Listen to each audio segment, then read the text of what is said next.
શું તમે શરૂઆતમાં 5-6 કિલો વજન ઘટાડ્યું પરંતુ થોડા સમયમાં પાછું વજન વધવા લાગ્યું? આજે હું તમને એવા 5 કારણો વિશે સમજાવીશ કે જેને કારણે વજન ઘટ્યા પછી પણ ફરીથી વધવા લાગે છે.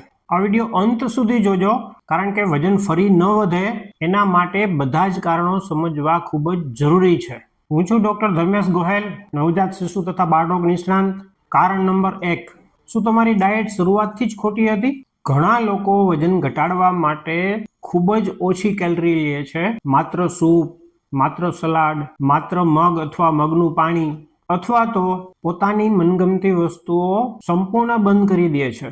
શરૂઆતમાં તો વજન ઝડપથી ઘટે છે, પરંતુ આવી ડાયેટ લાંબા સમય સુધી ચાલુ રાખવી શક્ય નથી હોતી અને એના કારણે થોડા સમય પછી શું થાય, લોકો પોતે જે જમતા હતા પહેલા એ જ બધું જમવા માંડે અને વજન પાછું હતું એમને એમ.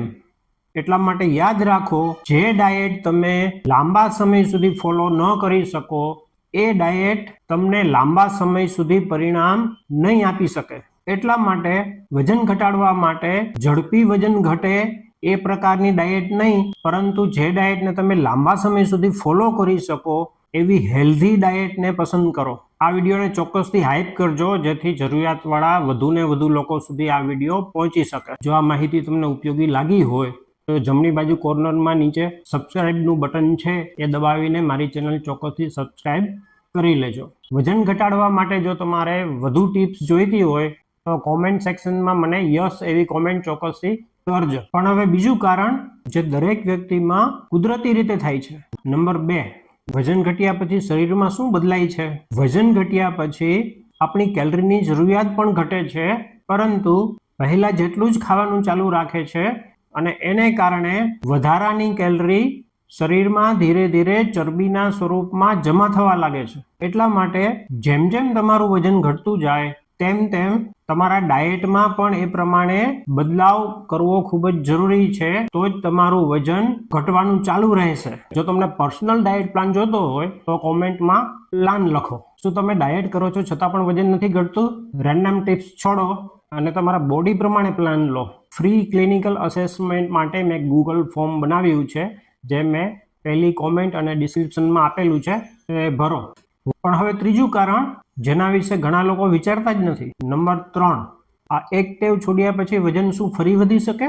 ઘણા લોકો વજન ઘટ્યા પછી કસરત જેવી કે વોકિંગ અથવા સ્ટ્રેન્થ ટ્રેનિંગ વગેરે બંધ કરી દે છે. સાથે સાથે પ્રોટીન પણ ઓછું લેવા માંડે છે અને એને કારણે આપણા શરીરના મસલ્સ એટલે કે સ્નાયુઓ પણ ધીરે ધીરે ઘટવા લાગે છે અને એના કારણે આપણા શરીરનું મેટાબોલિઝમ એ ધીમું થઈ જાય છે અને એના કારણે આપણા શરીરની અંદર રહેલી ચરબી ઓછી વપરાય છે અને એને કારણે વજન ફરી વધવા લાગે છે. એટલા માટે યાદ રાખો, વજન ઘટ્યા પછી પણ કસરત ચાલુ રાખવી ખૂબ જ જરૂરી છે. હવે આવતું કારણ જે ઘણા લોકો ભૂલ કરે છે.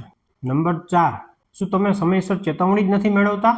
ઘણા લોકો મહિનાઓ સુધી પોતાનું વજન જ ચેક નથી કરતા અને એને કારણે જ્યારે પાછા કપડાં ટાઈટ થવા લાગે ત્યારે તો ખબર પડે છે કે મારું વજન પાછું વધી ગયું, અને જ્યારે આવા સમયે પોતાનું વજન ચેક કરે ત્યારે પાછું વજન 5-6 કિલો વધી ગયું હોય. એટલા માટે યાદ રાખો, વજન ઘટ્યા પછી પણ તમારું વજન નિયમિત રીતે ચેક કરતા રહેવું જરૂરી છે. જો તમે દર અઠવાડિયે એક જ સમયે તમારું વજન અને તમારા કમરનું માપ તમે લેશો તો નાનો વધારો પણ તમને વહેલા ખબર પડી જશે અને વજન વધતા રોકવું સરળ થઈ જશે. જો તમે વજન ફરી વધતું સમયસર પકડવા માંગતા હો તો સૌથી સારી બેસ્ટ ક્વોલિટીની ડિજિટલ વેઇંગ સ્કેલની લિંક મેં ડિસ્ક્રિપ્શન અને પહેલી કોમેન્ટમાં આપેલી છે, તે જોઈ શકો છો. ગયા રવિવારે મેં વિડીયો અપલોડ કરેલો હતો, એમાં મેં સમજાવેલું હતું કે વિટામિન B12 નો રિપોર્ટ નોર્મલ હોય તો પણ જોખમ હોઈ શકે છે. એ વિડીયો જો આપે ન જોયો હોય તો ચોક્કસથી જોઈ લેજો. હવે છેલ્લું કારણ જે સૌથી સામાન્ય છે, નંબર 5, શું આ વિચાર જ સૌથી મોટો દુશ્મન છે? ઘણા લોકો થોડું વજન ઘટ્યા પછી એવું વિચારે છે કે હવે તો વજન ઘટી ગયું, હવે તો બધું ચાલે, અને એના પછી વારંવાર બહાર જમવાનું શરૂ કરી દે છે. ફાસ્ટ ફૂડ, જંક ફૂડ, મીઠાઈઓ, ફરસાણો વગેરે ખાવાનું ચાલુ કરી દે છે. બહારની પાર્ટીઓ, વીકેન્ડ પાર્ટીઓ વગેરે પણ ચાલુ કરી દે છે.